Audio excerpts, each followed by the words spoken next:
Amigos, seguimos conversando con el viceministro de Educación, Martín Vegas, y hablamos de las líneas de trabajo y estrategias utilizadas. Desarrollamos en la primera parte del programa sobre el aprendizaje, ¿cierto?, en las diferentes regiones del Perú y bueno, en las zonas rurales, en primera infancia. Ahora hablemos del desarrollo docente, y en este punto es que a ustedes ya no lo tildan al profesor como culpable, sino como socio en la educación, ¿no es cierto?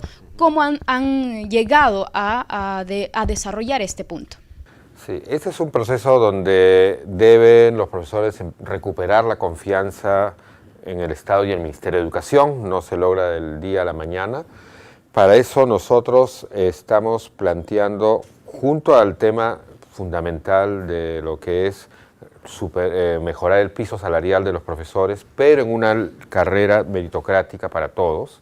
Ese es un objetivo fundamental en este campo, pero el otro es entrar en un diálogo pedagógico con el profesor, o sea, que nos recupere el Ministerio de Educación no solo como una patronal, entre comillas, sino sobre todo con el ente responsable de dar un soporte y orientación a los maestros en lo que es lo principal, que es su trabajo pedagógico. En ese sentido hemos elaborado el marco del buen desempeño docente. O sea, en el Perú no teníamos un parámetro para saber qué es un buen profesor.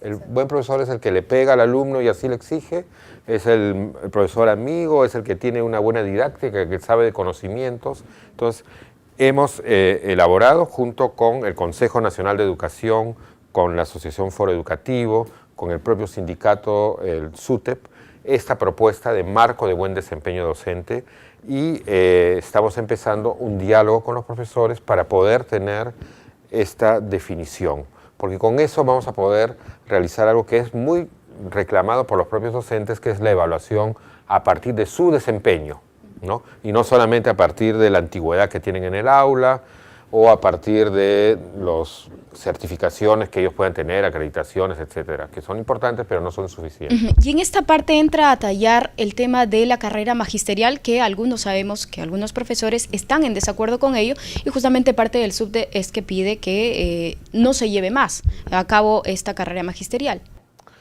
Sí, nuestro planteamiento es que debe haber un solo régimen para los profesores. Hoy en día están divididos en dos: 50.000 en la carrera pública y 250.000 en la ley del profesorado, la norma antigua.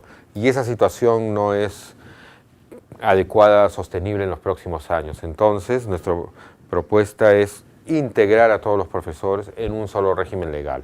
Sin embargo, sí consideramos que este régimen debe ser un régimen meritocrático, es decir, en el cual el profesor tenga una ruta de ascenso muy clara sobre la base de sus méritos, de que haga un buen trabajo.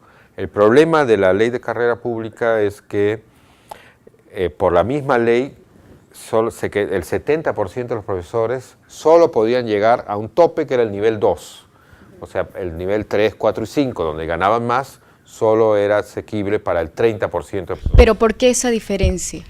Eso se hizo hace 5 años porque, digamos, había una idea de que un poco era una carrera parecida a la carrera militar o diplomática, ¿no?, donde había que haber pocos embajadores y generales y la mayor parte se quedaban en la base. Pero en realidad lo que nosotros queremos es que la mayor parte de profesores que están con estudiantes estén, digámoslo, en un nivel promedio, en el nivel 3. Entonces, ese es uno de los cambios que estamos haciendo en esta norma, que hacía que los profesores no estaban muy interesados y cuestionaban con razón en ese aspecto la ley de carrera pública. Lo que no es aceptable es un cuestionamiento al mérito, ¿no es cierto? O sea, el profesor que trabaja y se esfuerza tiene que ser reconocido y recompensado por eso, y aquel que no lo hace también tiene que ser exigido, tiene que ser evaluado y asumir las consecuencias de un mal desempeño. Y el aumento en sus remuneraciones, porque este es un reclamo, ¿no es cierto?, que están haciendo los profesores, y es por eso que se han ido desarrollando estas huelgas que ya finalmente han paralizado. Sí, estamos ya en la etapa final de ajuste justamente de los montos concretos de esta... ¿A cuánto ascienden esos montos?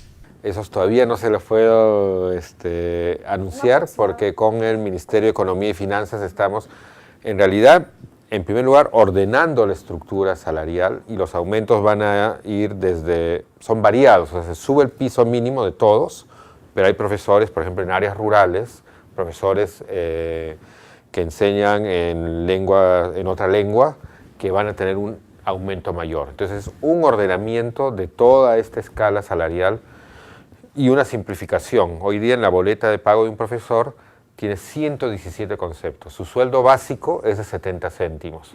Entonces, es realmente una figura por la cual el profesor no sabe en función de qué se le está pagando.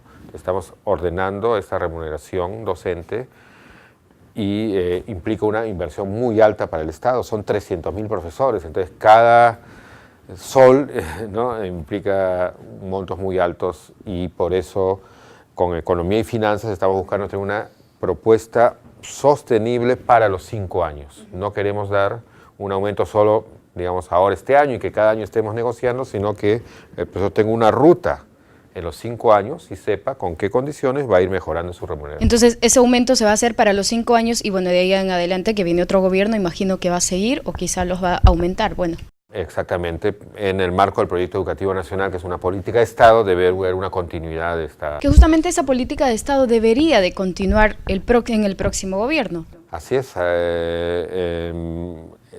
esa es la razón de ser de una política de Estado, ¿no es cierto? Nosotros nos toca un tramo de 5 años y el siguiente tramo le tocará un siguiente año. Y ahora, viceministro, en ese aspecto, ¿va a haber sanciones para los profesores que no han asistido a clase y han estado, digamos, los que salieron a hacer paro?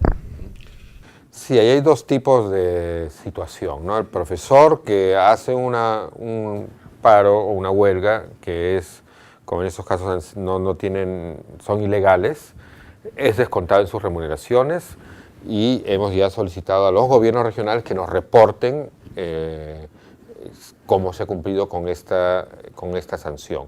Si hay una estrategia de recuperación de clases, pues también se les pagará por esa recuperación y en ese sentido finalmente no tendrían ellos una pérdida económica, pero el principio universal para el trabajador es día trabajado, día pagado. Entonces, cuando trabajen, pues también serán ellos remunerados. Otro es el tema de las personas, porque algunos son profesores y otros no, que como hemos visto en muchos casos están ligados al Movadef, que han cometido delitos. Eso tiene un camino penal y está ya en esa ruta. El procurador del Ministerio de Justicia está en todo ese trabajo. ¿Y cuál es la relación actualmente del SUTEP con el Ministerio de Educación? Sabemos que entre el SUTEP también está dividido, ¿no? Mitad ha estado de acuerdo con hacer las huelgas y la mitad ha respaldado la posición del Ministerio de Educación. Bueno, en realidad el SUTEP con la dirigencia nacional, que no es de Lima, es de todas las regiones, tenemos el trato directo. Y no es que haya no es que estén de acuerdo, pero estamos en una estrategia de nuestras diferencias, trabajarlas mediante el diálogo. O sea, hay diferencias importantes, pero se trabajan mediante el diálogo. Hay otro grupo que si quisiera tener una interlocución, pues deberían inscribirse como sindicato, porque en el Perú, con tener 5 regiones, se pueden inscribir como un sindicato nacional. Entonces, ellos realmente ahí es donde uno dice no tienen un objetivo educativo, porque si lo tuvieran pues escribirían y entraríamos al trato directo. Entonces, ¿está hablando netamente político?